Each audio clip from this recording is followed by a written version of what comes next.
Welcome to the Startup Grind. Again,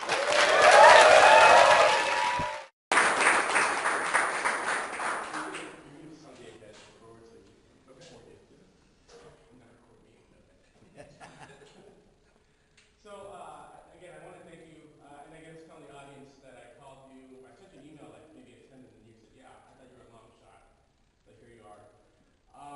And I also want to give you a distinction. You are the only person that actually has spoken 3 times at Startup Grind, so I should give you an award for that. This morning, Sabia asked me, he said he was going to this event in the evening, and he said, will I make it? And I said, probably not, right, because, there's something else going on. And then in the afternoon, Rich calls me and says, well, will you present? And I'm here. So I told Sabia, I said, now you will have to attend, because otherwise, I'll just feel like you were going to attend, and now just because I'm the speaker, I'll see you here. That won't be good. So, I'll have to start out, for the people that don't know you, where were you from, and, what did your parents do when you grew up? Sure. I grew up in India, in a small northeastern part of India, and my mom was a stay-home mom, but somebody who had a master's degree at a time when many women in India wouldn't get educated, and so she had a master's in political science. And my dad was an engineer and had a bunch of small companies in that region. Your mom had a master's and decided to be a stay-at-home mom? Yeah, she was an accountant for a few years, but when I was growing up, she decided to be a stay-at-home mom. And that's a good thing, man. Yeah. It's a good thing. I'm not kidding. No, absolutely. And so I think, where did, I forgot, I think you went to Berkeley, is that where you went to school? Yeah, so I came here. My father used to import a lot of wheat from the United States. So he was invited by Senator Bob Dole in Kansas, and my dad loved the U.S., loved the work ethic here and everything, and said, well, you got to get an education here. So that's how I ended up coming to school and went to Berkeley. Not too shabby. No. Did electrical engineering, computer science at Berkeley, and also had a minor in business, which is what I kind of used to find myself a job.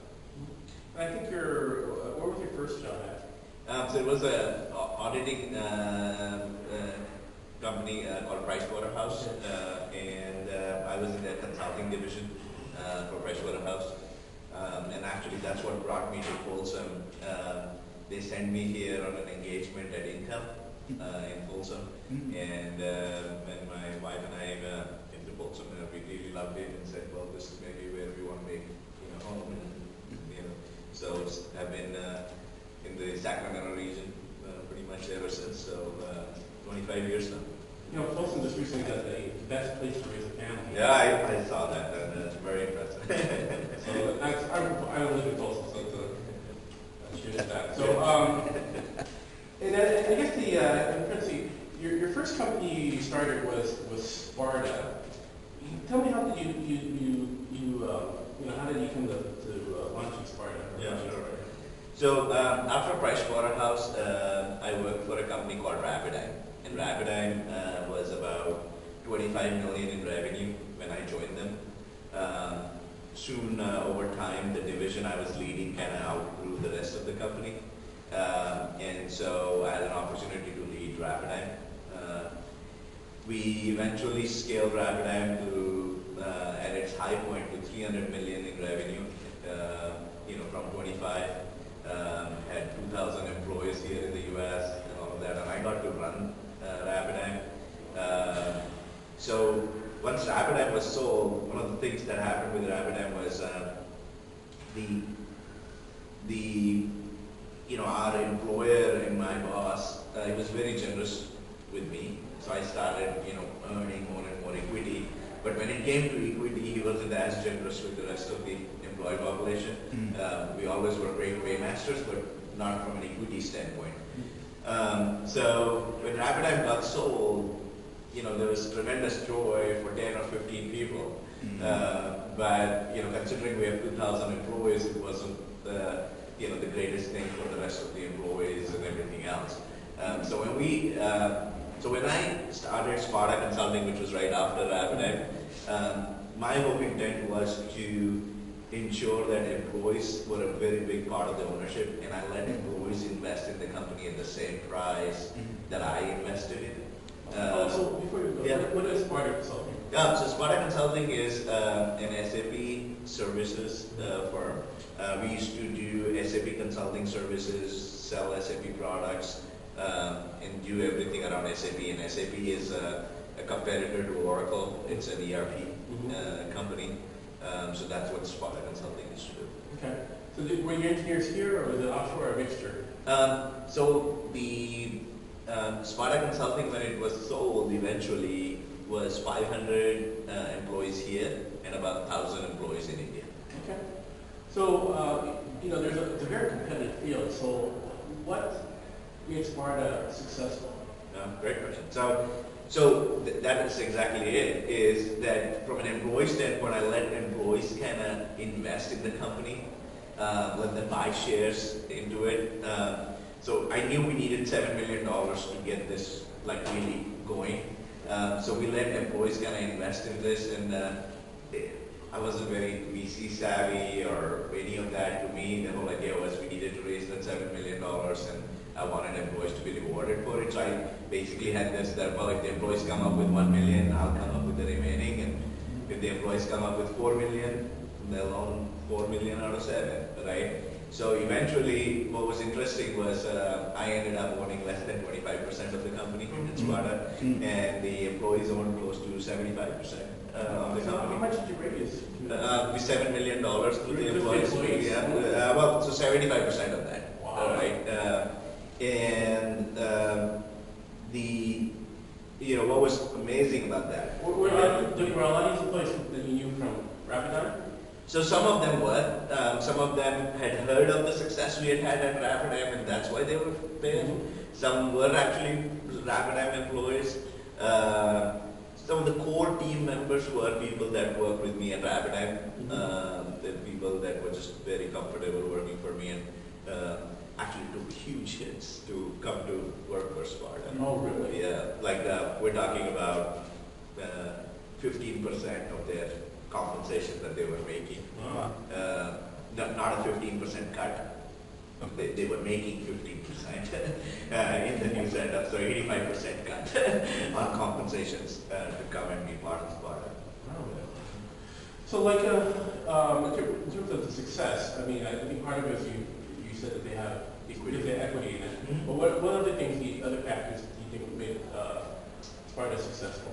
So I think the fact that people had equity was one, and the second thing was there was this philosophy around compensation that we had, which was, the best way to kind of state that philosophy is this. There's two scenarios, right? You pay an employee, let's say 5% of what he brings in, revenue-wise, let's say. That employee starts making $1 million. So now you have two ways to look at it.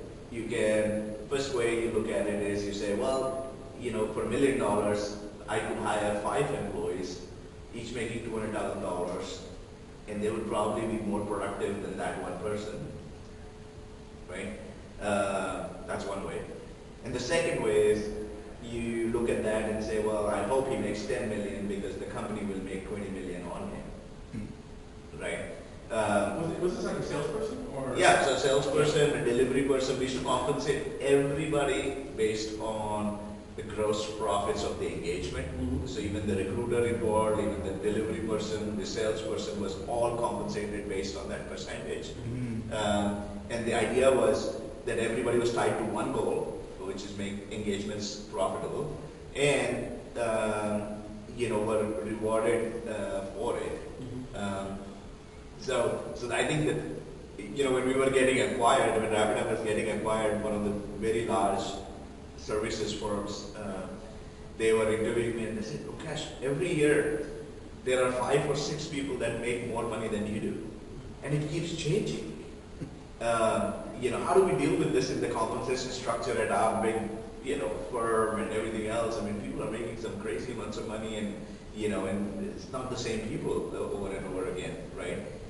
Like, this challenge you got to figure out, right? So I think that was the other big reason for the success, was not only the stock, but also this idea of compensating people based on what they brought in, and letting them, have no cap, go wherever that compensation took them.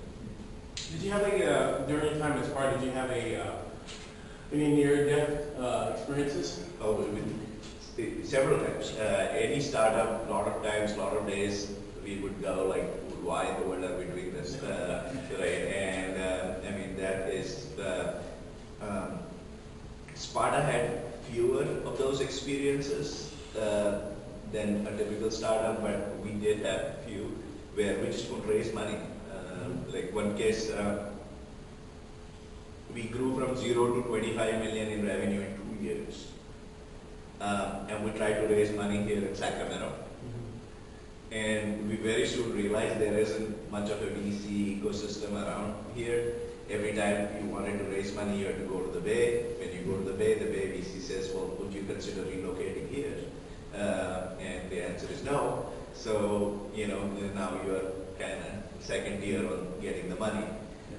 So that was a big challenge, and that was a really scary experience, that you could be so successful in our minds, at least from 0 to 25 million in 2 years, and not be able to, raise money. So that was very scary. And were you able to, that scenario, were you able to raise money? No, actually, in the process of raising money, somebody made an incredible offer to us to buy us, the whole thing. And they basically said, look, we'll value you as if you are 25 million right now. And then in 3 years, if you really do what you're planning to do, which was 75 million in revenue in 3 years, we'll give you additional consideration. So they basically took all our risk away. They valued us as if we were 25 million, and then gave us an upside if we were able to hit 75 million in revenue. So that's how, but at that time I knew in my head that, there was going to be a VC firm in Sacramento when Sparta was done, because to me, I didn't want others to go through the same situation we were in, which is we were very successful in our eyes, but could not raise money, right? So at what point, so how many years was it into Sparta that you were like, people, and I'm not actually sure what the acquisition process came about. 2 years. So in 2 years we had gone to 25 million, trying to raise that funding. And as we tried to raise that funding, this offer came about. Oh, okay. Right? So within 2 years, Sparta was actually sold, but we were in control of the company for the next 3 years because we had to hit certain targets. Right? So we had to kind of grow to 75 million, and then we would get additional consideration if we did that. So was that because that's your baby, right? Yeah. So was that a big, hard decision to make to be hard at that point, or was it like, thank God, Yeah. cool. So now a lot of people were not sure if we should have sold at that time. In hindsight, it was a good decision. But the biggest thing driving at that time is whenever you take money, whether it's from your employees, investors, friends and family, that day you have kind of made a decision that you're going to exit the business at some point. Right? It can no longer be a family lifestyle business because you've taken an investment. Right? So to us, there were a lot of employees who put significant portion of their life savings into this. And the fact that every employee, for every dollar put in, Rich could end up getting $4.93 in that short a period, that was life-changing for so many people. So that's, with that being on the table, it had to be very seriously looked at. You got to look out for their investment. Yeah.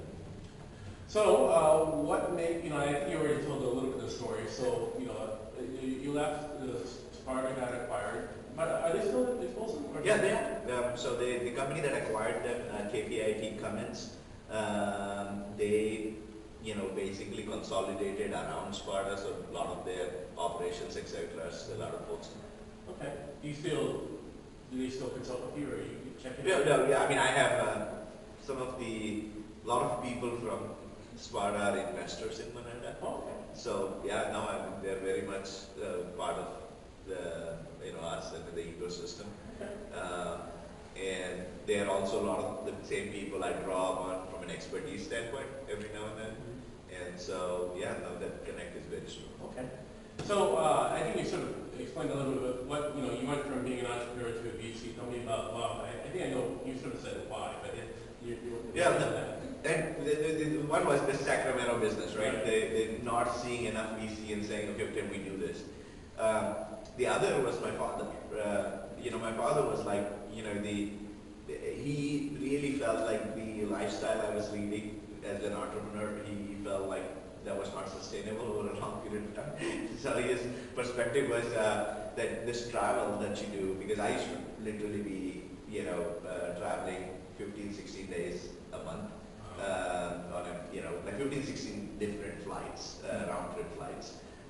So day trips, 2 days and all that. So he was like, hey, this travel is not sustainable. So by being a local VC, that's a huge advantage because all your portfolio companies are around, so you don't, when you travel, you basically get in your car and you drive to them. You don't, fly to, Mainz or New York or, some other place. So that was the other driver, and my dad was very influential about, like, you should really be thinking about just having a business which, from VC standpoint, that focuses in the region. And by doing that, you also kind of help your lifestyle because, you can still put in long hours, but now you're not traveling, So in terms of, okay, I guess you start your fund. Yeah. I mean, you start Moneta. So how hard was it to raise fund one? So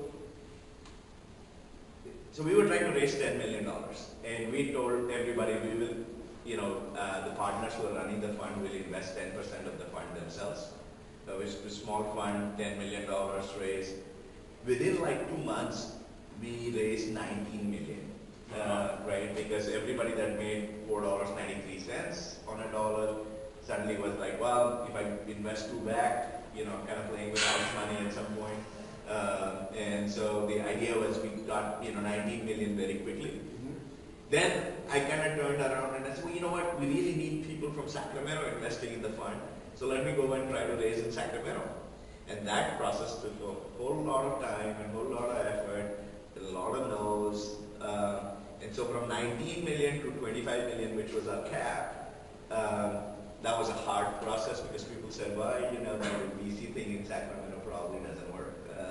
If your thesis is, just invest out here, not sure if this will work. So there was a lot of doubters and everything else.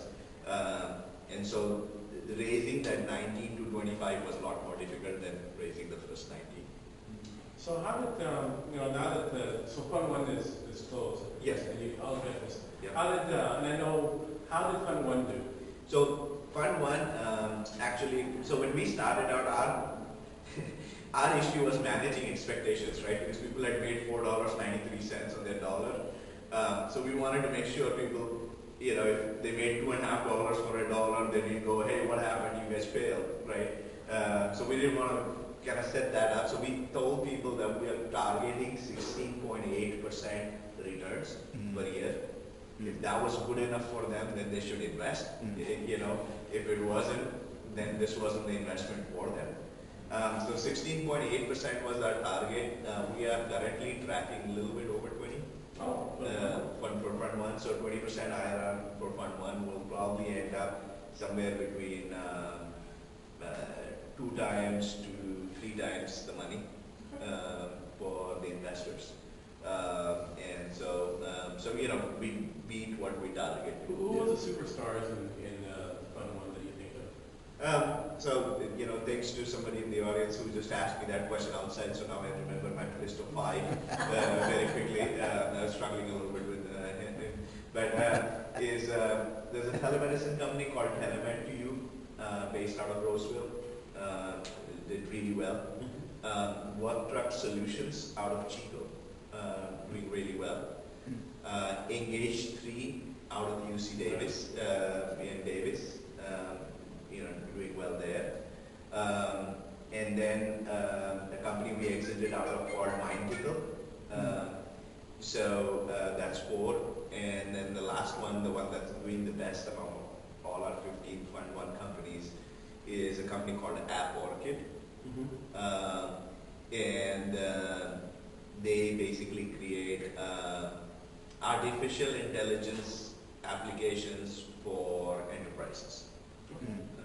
So those are the 5. That's the one that's based on the number of those? No, so they have a competitor, similar company in El Dorado Hills, but these guys are based out of the Bay Area. Okay.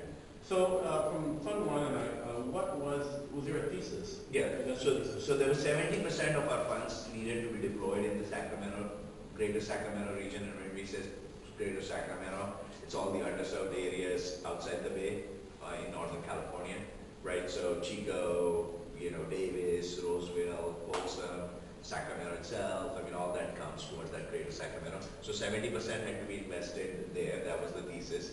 30% could be anywhere in the country. We ended up at exactly like 71% in Sacramento, just coincidentally, and 29% elsewhere in the country. Were you investing in anything particular like SaaS or AI? Or? So in our first fund, about 75% was technology companies, so either B2B companies or B2C. B2B was about 50%, 25% B2C companies.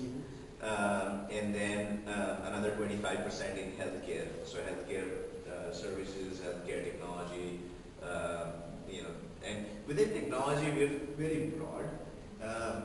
So people go, well, you have to be a SaaS company, do you have an app? Not really. You look at the companies we have, it's everything. All kinds of flavors within technology.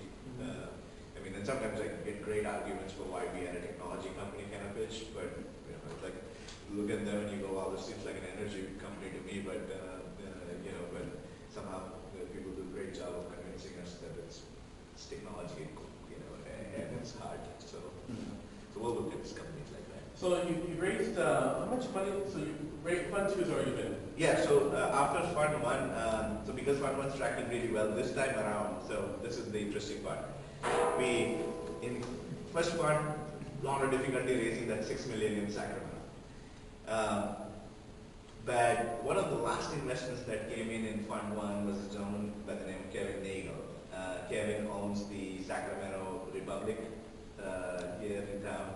Is also the second largest investor in the Kings. Kevin became such a great champion for us in our second fund that the fundraise for our second fund was actually so smooth, and so much of our money came from Sacramento. We tried to raise, in our second fund, our goal was to raise 25 million. Then we upped it to 40, then we upped it to 50. We will end up at 65 million for Fund 2. So we have 25 million in Fund 1, 65 million in Fund 2, roughly 90 million under management as a VC. And 65 million for an early stage fund actually makes us mid-size by global standards. So the most VCs early stage are between 25 million to 200 million is and that's where the largest, biggest VCs are in the Bay Area. So even by those standards now we are kind of getting there. Globally we definitely would be in the 50 percentile or higher range in terms of our size of the fund. Has the thesis changed or from the first fund, or have there's some lessons learned from the first fund? Oh, there's a lot of lessons learned. But the thesis is similar, still 70% in Sacramento. The other 30%, instead of investing all over the country, we're trying to focus that 30% in Austin, Texas. Because we just wanted something very similar to Sacramento in terms of capital city, large state, a lot of qualities around Austin, and then it helped that one of my old partners at Sparta was based in Austin, so we said, well, why not have him just kind of start that office? Oh, so you did have an office? So the 30% that we can invest anywhere in the country, in the second fund, what we did was we're saying majority of that 30%, let's try to invest in Austin. Okay.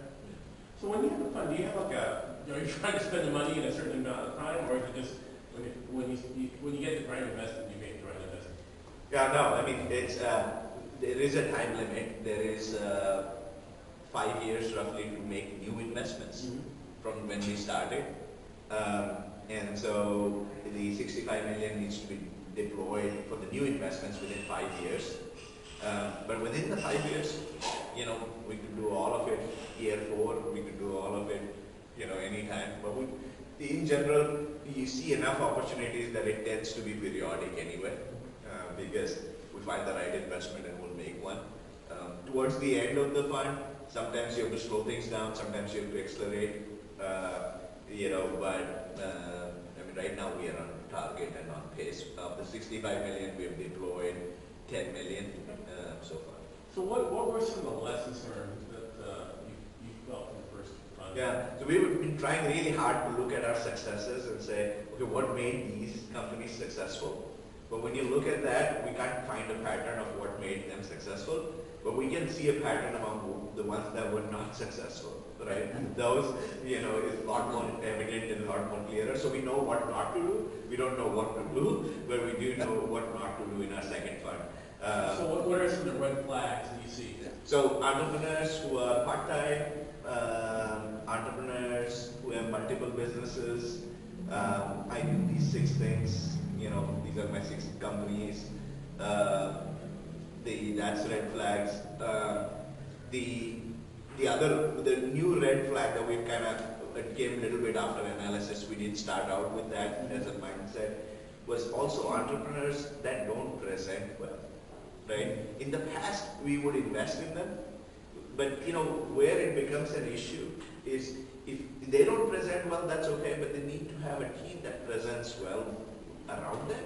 And why that's important is that then translates sometimes to how they present to customers. That also tends to translate sometimes to how they present to the next round VCs, how they present to the companies that eventually buy them.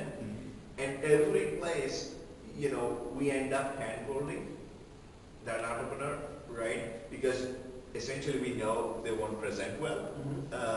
And that's not a good thing. So that's a new almost learning that we want people who can present, and you know, it's like they can really present well. And if not, you know, the entrepreneur could be a shy person who's very technology focused. That's okay, but they need to surround themselves with people who can present well. I think that's an idea.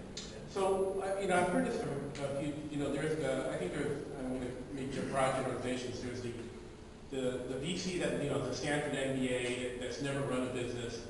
And then there's the VC that was, you know, was an entrepreneur, had a successful exit like you. So, you know, were there anything that you were able to take from your entrepreneurial experiences that were able to help some of your portfolio companies? Oh, absolutely. So I think there are a lot of advantages in each, right? But I think more if you are VCs and entrepreneurs themselves, the advantages in my mind are, one, they associate with you well. They know that the lows and the highs of the business come because they've been in your shoes before. So a lot of times they can give you advice from being in your shoes standpoint. I mean, we were, you know, with a company just last week where I was telling them, well, maybe it isn't a good time for them to raise. I mean, we would love to invest, but maybe it wasn't a good time for them to raise. Maybe they needed to wait a little bit more and show, you know, and get a much higher valuation. So sometimes I can kind of, you know, put myself in the entrepreneur's shoes and can I help with that? So you know, the best compliment we got was actually from App Orchid. In December 2016, the founder of App Orchid called my partner, Viva, who sits on that board, and said, hey, we want to give you an additional %. And we weren't very clear what he meant. We thought maybe he wants us to buy 1% out, maybe he wants some liquidity. We were not exactly sure what he was trying to do with that 1%. But it turned out, he just said, hey, you guys go so above and beyond in helping that we just want to give you an additional %, right? That was like the best compliment ever. And remember, this is one of our most successful portfolio companies, so that 1% was worth a lot. So our investors benefited from that 1%, but to me, more than the value of it was just the fact that he saw that we were able to help them on a day-to-day basis. Yeah. So I think being an entrepreneur helps. There is one disadvantage of having a VC who's an entrepreneur only, has not been a VC himself. Now I want to point that out. Is that sometimes with your next round of raises, now you're looking for another VC and another next stage. Sometimes the people who have been professional VCs and have just been VCs in the past, they tend to have better networks to help you raise more money. Something that we have tried to improve over time within our team, because that was not a strength when we started out. Yeah. But that's one thing that I would say, when you have if you take that generalization and that Stanford MBA, maybe their network is stronger in terms of helping you exit or raise more money. Maybe, right? So that's the part I would argue, if I was them. That's one thing. What I've learned is coming from Stanford, you're like this little, I won't say boys club, but there's a little club that you join. Yeah. And it's almost like you almost get your free pass. Yeah. So one of this is just more of a general thing. I think, when I look at the Sacramento ecosystem, big issue is that there's really no seed money. In fact, the only person I know that actually provides seed money is Mark Haney. Yeah. And I think I've heard you talking about maybe investing in certain things. Are you guys looking into maybe providing any kind of seed money in general? Unfortunately, we do not. We have talked about that as fund. There are some initiatives that are currently in play where we might do that, but so far we haven't. So far, we do want our companies to have grown or shown, to be ready for, so we do late seed, early Series A, right? So in that sense, we do seed, but what we're looking for the companies to do is $500,000 in revenue, or have raised money, or have developed the product, show something that shows that they're now ready for an institutional investor versus friends and family money, right? But yeah, there is that gap for sure, and there are a couple of initiatives being worked on around town. One that we are supporting too, where we're trying to see if those can come together. For the most part, when this is general, the early stage startup, they're asking my advice on where to get seed money. For the most part, I pretty much tell them to go to the Bay Area and join a Accelerator. And there's like you can throw a rock and hit 5 of them there. And some of them you just buy your way into it. Yeah. And then, but the good thing is they have the demo day, Yes. which introduce you to their ecosystem. Very much so. Very much so. I would, echo that advice for sure. So in terms of, what's the best, I'm going to throw Sabi under the bus a little bit, but, in terms of if a company a startup wants to present you, what's the best way? So on our website, we have a link to upload your presentations, and it asks certain set of questions. And typically, Savia and team look through those and then reach out to the companies that we are interested in. From that, that's one way. The second, which I encourage even more, is most of our investors are in Sacramento. So, get to know people in Sacramento. There must be some common connect we have. Rich knows us. Rich refers things to us. So, there's some common connect that also helps. Sometimes it's nice to know, okay, well, if Rich is kind of vouching for such and such, that helps us and definitely gives a leg up to that company. Laura, others in the community who are already kind of involved, who, we have relationships with, and we know, that they would send something over which they didn't feel good about, is always a good. That's another piece. It's a warm referral. Yeah, it's always a warm referral really helps out. Yeah. So with that, I'm going to go ahead and open up to questions in the audience. So, anybody? It sounds like you do a number of syndications. When you do it, do you take a leadership position in any of the deals that you deal with, or is it depending on the flow of the company that you're investing in? Great question. So I would say that majority of the deals, about 60 to 70% of the deals that we do, we are the lead VC and sometimes the only VC, right? Being in Sacramento, we got to count on that, and we can sometimes, we're okay with the entire round. So 60 to 70% will take the lead. There is a 30% number, 30 to 40% number where there is another lead VC and we are just another investor. We haven't had such a great experience with that. So in Fund 2, more and more for the round that we are doing, more and more we're looking at leads. Yeah. For the companies that you've invested in, has anybody had a similar business structure to what you created via Employees? Employees. It wasn't ignorance sometimes can be really good. So in not knowing how the world was structured, sometimes, and how we did it ended up being good for us. It probably isn't the best of structures, because what it does is sometimes it tends to reward employees who are willing to take more risk or maybe have more money more unfairly than others who might have contributed to the company, right? So I would recommend that as the best practice kind of approach. It worked for us, right? But no, we see companies a lot of times where there are 3 founders and they have a decent amount of pool for the employees, and in cases where we feel like the employees don't have enough skin in the game, when we make an investment, we will create a pool. We will insist on a pool for employees.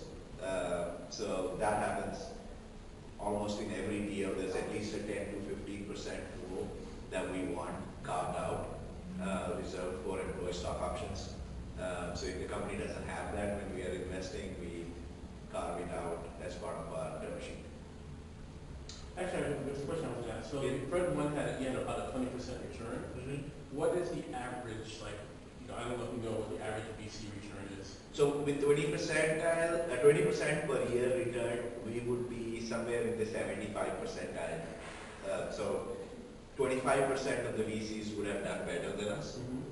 75% would have done worse than us. That's actually really good. Yeah. So with that return, we're right in that 75 percentile range. Any other questions?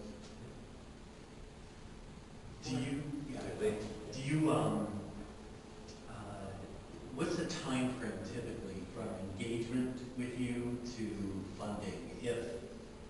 Everything's progressing. More or less. So it varies, and sometimes not because of us. Sometimes it varies because we'll get piecemeal. I think somewhere in the coaching, particularly in the Bay, a lot of times people have this tendency to give you like this little piece, and they're like, oh, I just gave you a golden nugget, now based on that, now you ask me for more if you're interested, and then I ask you for more, and then you give me another little piece. And so that's not a good approach from our standpoint. Our approach is, okay, yeah, you want to send us a quick deck for us to screen initially, that's fine, right? But then when we are fully engaged with you, we're asking for the material, give us everything in one go. Mm-hmm. Because what happens is, as a team, we meet once a week, right? Now, let's say we don't have this. Now, so we'll say, okay, well, you know what, we need to go track these things down for this deal. And the next time that deal will come up, the entrepreneur might have given that to us within hours, but the next time it will come up in our internal valuation will be in another week or 2 weeks, and now you've lost more time. So my general approach or advice would be, if you get, after the initial deck, have all the rest of your material ready, your financials, your cap table, your terms sheets if you have one, all your due diligence materials, all organized in one place. Hey, if we're interested, give us that way we can speed up the process. So for entrepreneurs who have got it all down, We have done deals from start to finish in less than 30 days. But the average is more like 90 days, right? And then there are deals that take 6, 9 months. And sometimes, we pass on a deal and revisit it 9 months later. In our 15 portfolio companies in Fund 1, there were at least 3 that we passed on. And then 6 months, 9 months, 7 months, 9 months down the road, they came back and they had done all the things that they said they were going to do. And I was like, okay, well, we were wrong. And now we have to, invest at a higher valuation, and that's okay. Well, we will, right? So, we make mistakes all the time.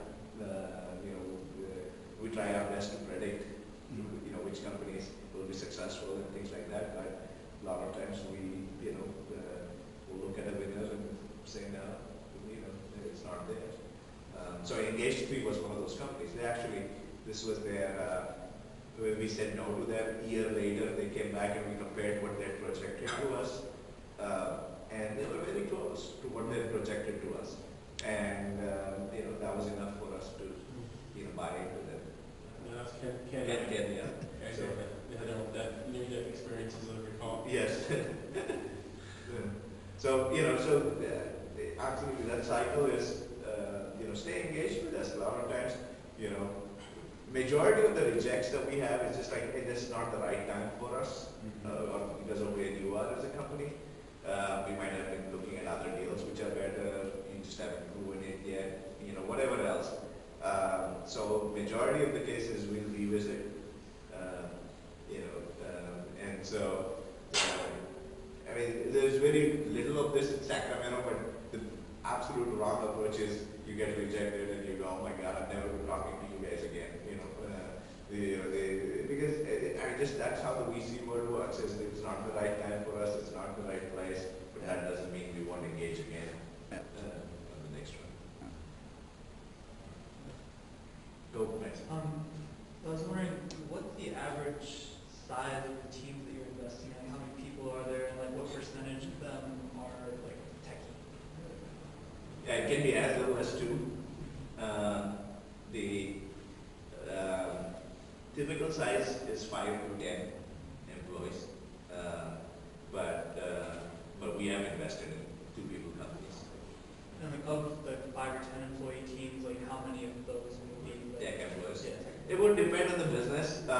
We do want to make sure you have a plan for every aspect of the business, even if you don't have that currently, right? So, for example, it's a techie team, and you don't have a sales and marketing person, but your business kind of needs a sales and marketing person. Then you better have a plan, just saying, okay, well, when we get your money, we are hiring so and so, or these 3 people. This was in consideration for sales and marketing, because we want all those holes filled, so you have the right resources in the right place. But yeah, no, sometimes, the techie teams, as you call them, they're the best teams to invest in. They know the product, they know what they're doing, and a lot of times, they have a very good sense of the marketplace because they probably did that for somebody else in the past. And so, we like those. What's your experience with the hardware startups? I kind of see this growth requirement for hardware and not the part with the software. Social media nowadays? Yeah. Can you Great question again. So with the hardware, there tends to be a lot more money needed before revenue can be shown, right? And so we have invested. And so if you're shown development, not only just from a revenue standpoint, but you've shown, hey, I have a prototype that such and such customer has validated, I have this, I'm developing towards that. So we'll look at that. But if you are a hardware startup needs $10 million before you show a dollar of revenue, we probably aren't the VCs to lead it. We'll participate because you're local and if you wanted us to participate. But you probably are looking for a different profile of VC, in that scenario. But we have done deals in the past. Yeah. So how is it, are they successful? The hardware companies you invest around, are they? So we have What one. are the categories of the failure? So we have one in fund two, doing okay. There isn't, it's not among the outperformers, but it doesn't, hold it or anything. Our experience with that one in the fund two has been okay. We've looked at several. One of the investors we have in our fund is a gentleman who runs the Folsom site for Intel. And he was an investor with us in Sparta. He was an investor here in Manila, Fund 1 and Fund 2. And so when we have hardware companies, we kind of draw upon his expertise a little bit to tell us if it's real. And if he vouches for a company, he feels good about it, we will find a way to make the investment. A lot of times we can bring other VCs who are appropriate to kind of lead the round with us participating. So over time we've developed a good ecosystem connects to be able to do that. But typically if you're raising $8–10 million, we make typically $500,000 to $2 million investments is what our first check is. So we can help you kind of find the other portions of it, but we won't be the ones leading it. Typically, how many investment opportunities do you look at per year or per month? And is real estate included in any of your portfolio? Yeah, so we have a lot of real estate investors in our fund, so there's a lot of interest, and a lot of times we can help companies with, so I'm assuming you're talking real estate technology or real estate related business, right? Or is it a real estate technology company, or would it be, like, you're not talking about just investing in real estate, right? Either or. Okay, so we would typically invest in real estate, but we would invest in real estate related companies all the time, right? So a lot of times companies might be providing tools for, realtors or builders or construction companies, and we will absolutely look at those. Our investors, they have a particular interest towards it, and what that does is actually a lot of times benefits those companies quite a bit, because we can very quickly set them up with 5 potential customers, right? So it's like, you immediately can set them up. No, absolutely we would, we're very interested in real estate as a space, but yeah, no, just pure real estate investment, we won't make, like, buy a building, or the fund is focused on technology and healthcare. Yeah. It's exciting to see 5G coming to Sacramento now as a piloting city. So I'm just trying to see what you think the impact will be as a city being a pilot horizon, and then just as impact as a technology. I think the impact from a technology standpoint can absolutely be there, because a lot of companies which depend on that high speed, now suddenly it becomes a good spot for them. Right? So the positives of that will certainly be there in every way. The fact that it just recently kind of getting launched and all of that, we haven't seen that in our portfolio yet. Right. But I do think it will be a positive thing for the ecosystem for sure. Awesome. Gerard. I have 2 questions. Yeah. So the first is, you invest in companies that have revenue. What kind of is your guideline on how much revenue they would have? So $40,000 a month, or roughly $500,000 a year run rate. But if you're in a business where you can clearly show to us that the revenue comes later, like the hardware business where you might develop certain hardware and you need significant amount of investment before it generates revenue, we will look at those. But if you're in a business that should have revenue pretty early, then we will insist that you have revenue of $500,000 at least. And my second question, are you guys interested in blockchain technology? Yes, we are. We don't claim to be experts in that, but we have looked at deals now, and as a team, we are getting more educated ourselves around it. So we have looked at several deals, just haven't found the right one yet to invest in, but no, very interested.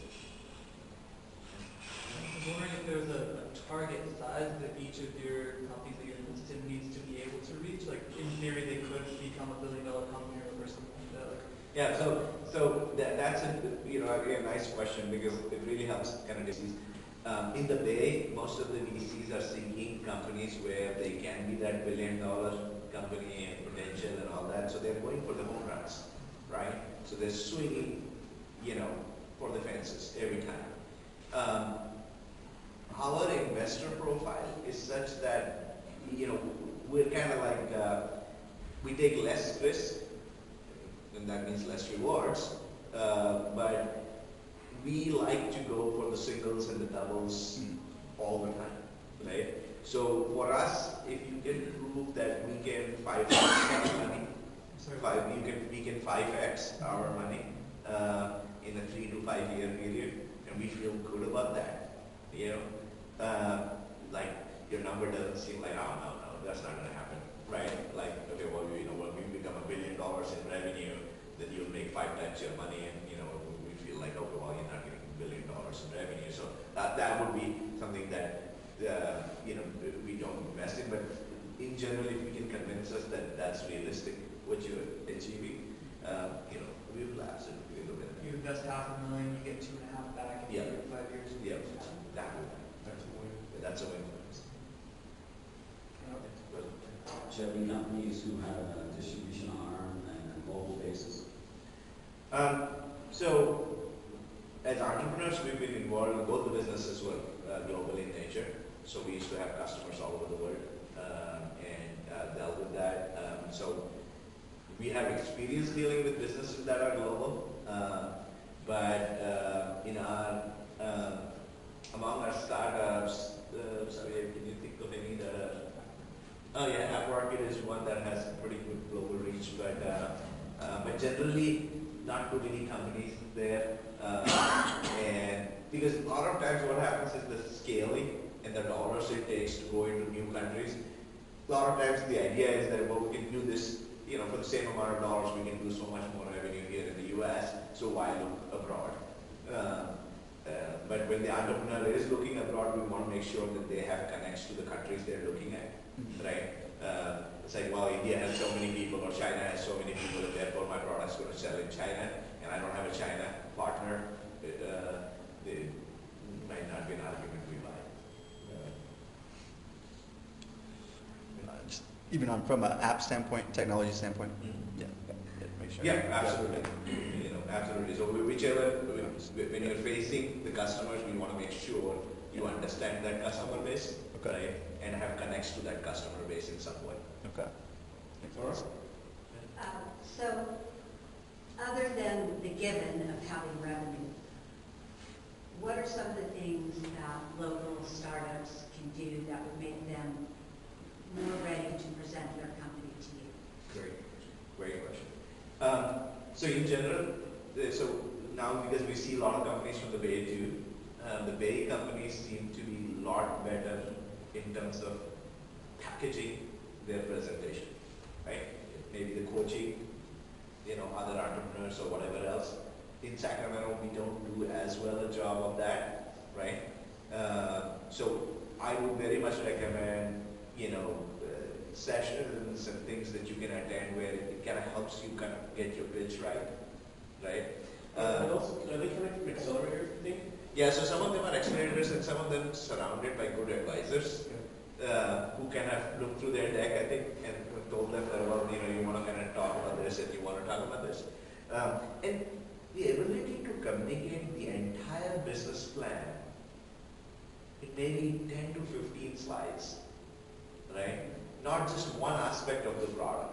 Hey, this is what the product does, but now I don't know what my competition is. I don't know, so be able to specify, here's my competition, here's the product, here's who I'm going after, here's the financials of what I've achieved so far, here's how I intend to scale, and here's, the money I need, and this is what it would mean for you if you invest in us, right? If we try to cover all the aspects give us a glimpse of that he had thought through those things. That really helps us. And then the second stage of that is be prepared with the documents behind it, right? So we say, oh great, we love what you have to present. Can you send us your income statement, balance sheet, cap table? Can you send us? Oh, I'll get with my accountant and I'll get that in place. Not a good idea. Have that in place when you pitch to us. So that when we ask for that material, that's there. It's fresh in our minds. We can make a decision quickly on it. And invest. Do a lot of the companies who present to you already have an attorney? I would recommend very much having an attorney. Yes, because just the incorporation documents, the term sheets and things like that. And there are attorneys, very competent attorneys here in Sacramento at very reasonable prices who know what they're doing. I mean, many associated with startup crime and others that very much encourage using that and getting your documents and things in place. I've heard some horror stories of entrepreneurs making the decision just to use the VC's attorney. Yeah. Yeah, no, we would not actually, we have not done a deal where there isn't a counsel on the other side. So our counsel is actually very good about that. He insists that Douglas Mosley is our counsel. And so Douglas is phenomenal about insisting that the other side have an attorney. Because that way the attorney can and it helps us sometimes in the process because a lot of times the entrepreneur will go and look at this and say, oh, I don't know if I'm okay with this. Well, this is pretty standard, and the attorney would be able to tell them that no, this is pretty standard. This is not where you want to fight back. Where you want to fight back is here, right? And that's okay, right? So, and in general, we try to put together a fair deal in front of them in the first go around, so there's minimal changes because does nobody good to just enrich the attorneys in the process, right? So if we can put a fair term sheet in front of you in the beginning, at a high level, you might not agree with the terms. You might think, well, I'm valued at 15 million pre-money, and you're giving me 6 million. That's okay, but that's pretty simple to read. But why argue about the rights clause or confidentiality clause or whatever else might be there in the term sheet? Make that process simple. Something,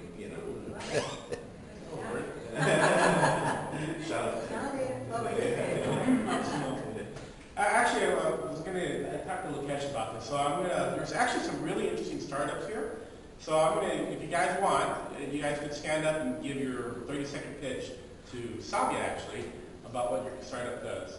So any takers? Have Savia come up front? Yeah, Savia here. And if no one goes there, I'm going to make one person stand up because I thought this is pretty interesting.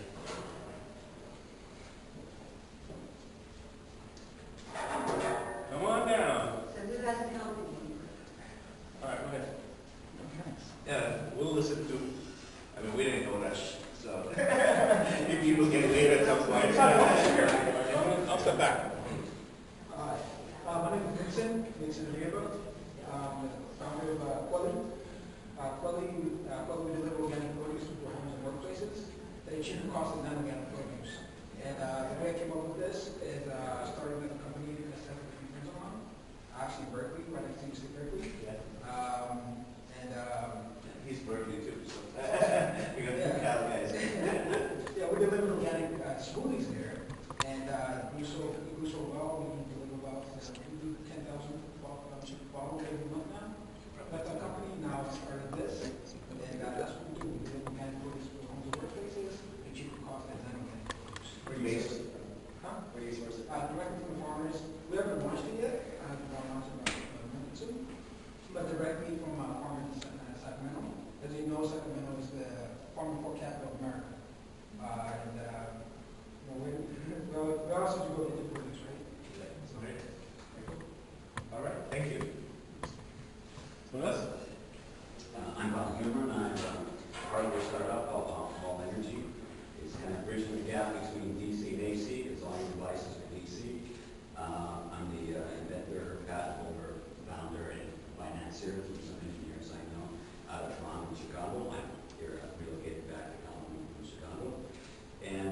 device is a small, attractive octagon that has an energy management system and a battery management system in it. We have our third generation power control board. It's a 4-layer PWM, kind of configured, very electronically delivered. Even the prototype, you can plug it into any AC port in the world. It automatically sends 120 or 240. It'll take a direct connection from a solar panel or a wind panel. It has an inboard controller, has an inboard converter system, has a series of batteries and a battery management system. So it's a real-time, all the time, in your home, plugging your router, your Nest, anything that requires full-time AC power. One plug to the wall, you make up the DC ribbon board to each end device. Power goes out on one sine wave oscillation. We automatically switch the powers and batteries. And so we're designing. We've learned from 3 prototypes in different markets, and we're going to our production. And I'm out here to find the right set of new founders to come in and help drive the company. Any questions? No. In terms of use case, mainly residential or is it a commercial application? We actually, we're primarily targeting the mobility generation. So we're not looking to do energy storage for your own house. We have a platform. It grows in its kilowatt hours based on size. And so you have the first one, and the board is used for both that and extension as 440 watts. It's to keep all your communications going. It says security of your communications, your routers, your web cameras, your calls, your phones, and it'll handle anything. The other one raises up, it'll manage your refrigerator. So if I'm my kids' generation, they move all the time. They're not going to spend a bunch of money, put a power wall in every room, put it in the garage, and stuff, and go from apartment to apartment. Even our base unit will save you on an apartment refrigerator $75 a year versus a smart refrigerator, which your landlord has to buy for you for an extra $400, which only save you $45 a year. So you can take this with you wherever you go. You can charge it up when you drive to work. You can put a solar panel on your patio. You can buy them in different sets and rack them and stack them for the extra power. And that's some of our excursionary folks have done. It's like a digital campfire. You go camping, you bring it, the 1 kilowatt unit out there, everybody can plug in and get all the services they need. Almost a UPS for this new generation along with. Yeah, it's a really smart UPS that is delivering that back. And we got to build a demonstration Bluetooth app so you can communicate with it and very simple. Most people, consumers, don't really understand electricity. So we want to say you got something that takes so many batteries. Look at the picture, push the picture, tell me how many batteries you put in. We figure out the voltage setting, we configure the port dynamically and say put it in the blue port, the green port, the red port. You can dynamically change it from a 0 to 25 volts. Thank you. So, Me? Yeah. Sorry, I have to catch up playing. No, absolutely. Where did you go? The name of my company is Big Wow. So I represent a group of contract manufacturers from Malaysia and the Southeast Asia region. So what I do is I'm aspiring to be the next Alibaba for Southeast Asia because there isn't a platform right now that represents that region. So I work with trade agencies from those other countries in Southeast Asia. And I represent a bunch of more than a dozen contract manufacturers who are publicly listed in Malaysia, Singapore, and hopefully Vietnam soon. So my clients are the US tech companies like the robotics and LiDAR and the MSD. So that is what I'm doing right now, a B2B e-commerce platform to connect the sellers or suppliers from Southeast Asia region to OEMs here. Very nice. Very nice. How do you manage the full from design through manufacturing, procurement, equipment, and everything else? Everything, end-to-end, turnkey contract manufacturing. Okay. Focus on a specific vertical or kind of any? Well, right now, so my plan is to focus on, given that I'm in the electronic industry, and that's the highest export GDP of the ASEAN region, right? Like 30% of that comes to the United States, which is why, I'm lucky to be given that opportunity to represent all these nations. Electronic is my first industry that I'm focusing on, and then you can see where this platform goes, oil and gas, because that's the highest export GDP of that nation. Great.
Yours is the most interesting idea I've seen so far. So it's not my startup. My friend is the founder and it's called Aromabit. We were actually selected last year as Startup Rank Global, one of the top 50 companies. The Japanese company, the founder's owner, we invented a sensor that can digitally capture smell or scent. So I don't know how specific. I'm not the technical guy, so I'll just make it really short. But it's called a QCM, quartz crystal microbalance sensor. I don't know if you guys are familiar with it. It can measure the mass of odor molecules, but on top of this QCM, it's basically this thin film. It's kind of mimicking the nose receptor. So each special film has a different chemical affinity or interacts differently with different odor molecules. So there's, let's say, there's actually 35 different types of films, but combining these films, again, it kind of mimics the human nose. Good question. We'll get into that, but so what it would look like is actually a pattern. It looks like a frequency. So different mix of these frequencies. It's almost like your fingerprint. It's like a digital. We call it aroma signature or pattern. We turn this data into, let's say, a QR code like thing. We call it aroma code. So let's say we go to Napa, we find wine. We put it in our aroma coder machine. We digitize the smell of, let's say, Robert Mondavi, whatever, right? Go to our app. You scan the code. You say, hey, this different wine, red wine, smells very similar. So we've actually built the first search engine based on smell. So that's kind of, that's one application. There's other applications like, let's say we're talking to some of the electronics companies or like refrigerator makers. They want to be able to identify when milk spoils, right? So by identifying milk when it's spoiling versus when it's fresh, you can see the difference clearly. The funny one, the pattern, and it's easier if I show you this, but Coca-Cola versus Pepsi are very different. So if you look at Diet Coke and Diet Pepsi, they're actually very similar in the pattern.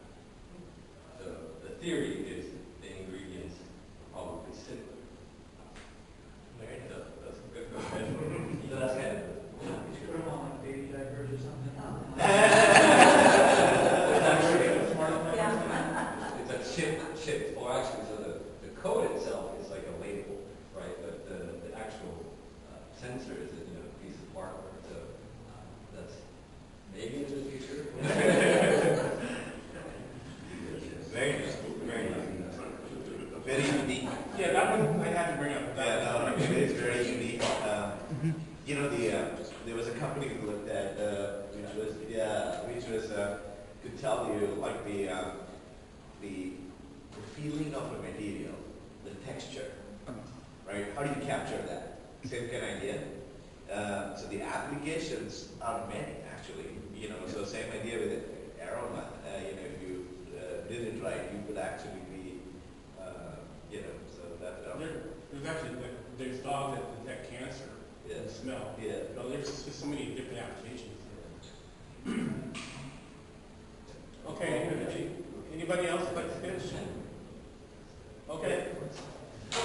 My name is Austin, and I created a platform, a basic website where museums, we partner with museums, and we create a format where they can create treasure hunts inside their museum. Kind of a way that we're doubling the educational venue as a game for people who don't describe themselves as museum moviegoers. Kind of what Pokemon Go was in that spatial-based game, but adding an educational element so that to kids who are very mobile-based, it turns this venue, which is full of themes and things to look and learn about, into this big story, and it gives life to this new way. Great. And why museums as your initial target? Is it limited to that, or? I guess it's just the biggest pain point right now. Kids at a museum